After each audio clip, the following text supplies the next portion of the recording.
नमस्कार दोस्तों क्या आपके मसूड़ों में सूजन रहती है? आपके दांतों में दर्द रहता है? ब्रश करते समय दांतों से ब्लीडिंग होती है या मुंह से बहुत ज़्यादा बदबू आती है? तो कहीं ये आपके पायरिया के लक्षण तो नहीं है। तो चलिए आज जानते हैं पायरिया के बारे में, क्या है पायरिया और क्या क्या इसमें साइन और सिम्टम्स देखने को मिलते हैं और इसका ट्रीटमेंट क्या है। Best home remedy for pyorrhea, जिसका इस्तेमाल करके आप घर पर ही अपने पायरिया को ठीक कर सकते हैं। तो चलिए बिना किसी देरी के वीडियो करते हैं स्टार्ट। वीडियो को स्टार्ट करने से पहले मेरी आपसे एक रिक्वेस्ट है, अगर आपने चैनल को सब्सक्राइब नहीं किया है अभी तक तो प्लीज़ चैनल को सब्सक्राइब करें, बेल आइकन को प्रेस करें ताकि आने वाली वीडियो की नोटिफिकेशन आप तक सबसे पहले पहुंच सके। तो चलिए वीडियो करते हैं स्टार्ट। तो दोस्तों पायरिया का जो होम रेमेडी है उसको बताने से पहले मैं आपको इस ब्रीफ इंट्रो एक इसका दे देता हूं कि पायरिया क्या होता है। ठीक है, तो सबसे पहले बात करें पायरिया की। तो दोस्तों पायरिया को बोला जाता है पेरिओडोंटाइटिस। इसकी जो इनिशियल स्टेज होती है उसको बोला जाता है जिंजिवाइटिस, जिसमें क्या होता है केवल जो आपके गम्स हैं उनमें स्वेलिंग आ जाती है, मतलब जो मसूड़े हैं उसमें सूजन आ जाती है, उसको बोला जाता है दोस्तों जिंजिवाइटिस। ठीक है ना, यही आगे फर्दर जब ग्रो होके तो जब आपके पायरिया बनाती है। पायरिया जो बेसिकली होता है ये एक बैक्टीरिया इन्फेक्शन होता है। जब बैक्टीरिया ग्रोथ करते हैं आपके गम्स में उसकी वजह से पायरिया होता है। ठीक है ना, तो मतलब एक तरह से बैक्टीरिया इन्फेक्शन है। ठीक है, अभी होता क्यों है दोस्तों?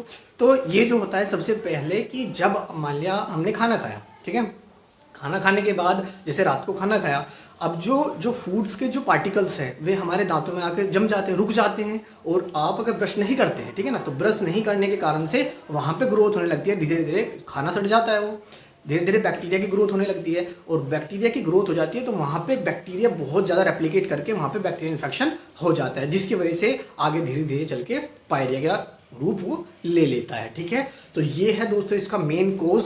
ठीक है, अब बात करते हैं दोस्तों क्या इसमें साइन और सिम्टम्स मिलते हैं। तो दोस्तों सबसे पहला जो इसमें सिम्टम्स मिलता है दोस्तों वो है कि आपके जो दांत है उस पर एक परत चढ़ जाएगी, है ना, मतलब एक तरह का प्लेग का फॉर्मेशन हो जाएगा, जैसे कोई पीली परत या एक तरह से जैसे पत्थर की तरह रोक तरह, मतलब एक बहुत मजबूत, जैसे जो नॉर्मली ब्रश से नहीं छूटती इस तरह की परत जम जाती है दांतों पर। दूसरा इसमें होता क्या है, इसमें जो मसूड़े हैं उसमें वे सूज जाते हैं, उसमें स्वेलिंग आ जाती है।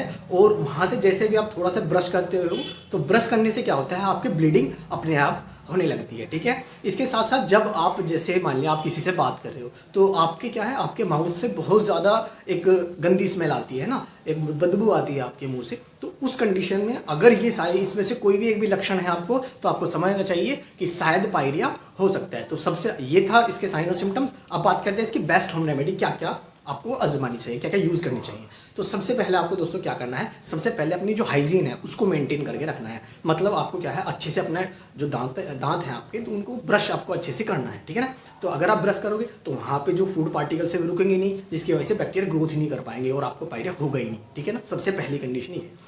दूसरा आपको क्या करना है, मान लिया ग्रोथ हो गई है बैक्टीरिया की, थोड़ा पायरिया हो गया है, ग्रो होने लगा है, तो आपको क्या करना है, आपको लेना है दोस्तों हल्दी लेनी है। आपको जो टर्मेरिक पाउडर होता है उसको लेना है, उसमें थोड़ा सा पानी मिलाना है, उसका पेस्ट करके आपको बना लेना है। पेस्ट बनाने के बाद आपको क्या करना है, उसको क्या अपने दांतों पर उसको अपना एक तरह से लेप टाइप का लगा देना है। ठीक है ना, मसूड़ों पर दांतों पे उसको करीबन 10 मिनट आपको रखना है। ठीक है ना, 10 मिनट के बाद आप उसको धो लें। ठीक है ना, तो इससे क्या होगा दोस्तों, हल्दी में होती है एंटीबायोटिक प्रॉपर्टी। ठीक है ना, तो अब बैक्टीरिया की वजह से हो रहा है पायरिया, तो ये बैक्टीरिया की ग्रोथ को ही कम कर देता है। दूसरा जो होम रेमेडी है वो आपको क्या करना है दोस्तों, इसमें यूज़ करना है आपको जो सैलाइन वाटर होता है, वार्म सैलाइन वाटर आपको यूज़ करना है। हल्का सा मतलब पानी को गुनगुना करना है उसमें नमक डाल के। ठीक है ना, तो उससे आपको क्या करने हैं, उससे आपको गार्गल्स करने हैं, उससे आपको कुल्ला करने हैं। ठीक है ना, इससे क्या होगा दोस्तों, बैक्टीरिया जो होते हैं उनको सल्टी इन्वायरमेंट पसंद नहीं होता। अब आप क्या कर रहे हो, आप अंदर क्या ले रहे हो, आप सोल्टी इन्वायरमेंट बना रहे हो अपने माउथ में।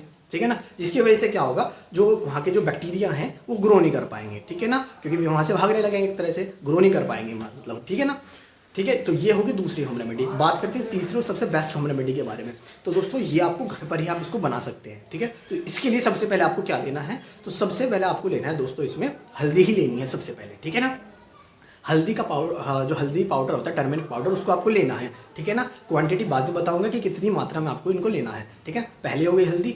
दूसरी चीज़ आपको लेना है, इसमें जो नीम होते हैं ना, नीम का पत्ता आपको लेना है, पत्ते लेने हैं। ठीक है ना, उसको सुखा लेना है, उसका पाउडर बना लेना है। दूसरे हो गए नीम के पत्ते का पाउडर। ठीक है ना, 2 हो गए। तीसरा लेना है दोस्तों आपको त्रिफला चूर्ण। ठीक है, चौथी चीज़ जो आपको इसमें ऐड करनी है, सेंधा लवण आपको इसमें ऐड करना है। तो ये चारों चीज़ें आपको क्या लेना है, बराबर मात्रा में आपको लेनी है। जितना भी आपको ये पाउडर बनाना है तो बराबर मात्रा में आपको ले लेनी है। चाहे आपको इनको 5 ग्राम अगर लेना है तो सारों को 5-5 ग्राम, 10 ग्राम लेना है तो सबको 10-10 ग्राम लेना है। पांचवी चीज़ जो दोस्तों इसमें आपको ऐड करनी है वो है आपका फिटकरी। फिटकरी को कैसे यूज़ करना है दोस्तों, तो फिटकरी को आपको अच्छे तवे पे आप उसको थोड़ा सा भून लें, उसको हीट दे तवे पे। कुछ समय बाद देखेंगे कि आप क्या होगा कि वो लिक्विड फॉर्म में आ जाएगा, ठीक है ना। और उसके कुछ समय बाद वो होगा जो इवेपोरेट हो जाएगा, जो उसमें जो लिक्विड पोर्शन है वो इवेपोरेट हो जाएगा और वहाँ पे एक राख बन जाएगी, एक भस्म टाइप की बन जाती है, ठीक है ना। जो राख है उसको आपको उतनी ही बनानी है जितनी आपने नॉर्मली हल्दी वगैरह आपको लिया। तो इन पांचों चीज़ों को आपको बराबर मात्रा में आपको मिला लेना है। इसके बाद जो छठी चीज़ और लास्ट चीज़ आपको इसमें ऐड करनी है वो होती है दोस्तों लौंग। लौंग लेनी है दोस्तों आपको करीबन 5 से 15 पीस आप लौंग के ले सकते हो। मान लिया अगर आप 10 ग्राम ले रहे हो सभी चीज़ों को, तो आप 5 से 15 जो लौंग के जो पीसीज होते हैं उसको आपको इसमें ऐड कर देना है, उसके पाउडर को। उसको पहले पाउडर बना लेना है लौंग का, उसको आपको ऐड कर देना है। तो इन सभी को मिला के आपको ये बन गया दोस्तों आपका एक आयुर्वेदिक डेंटल पाउडर, ठीक है ना।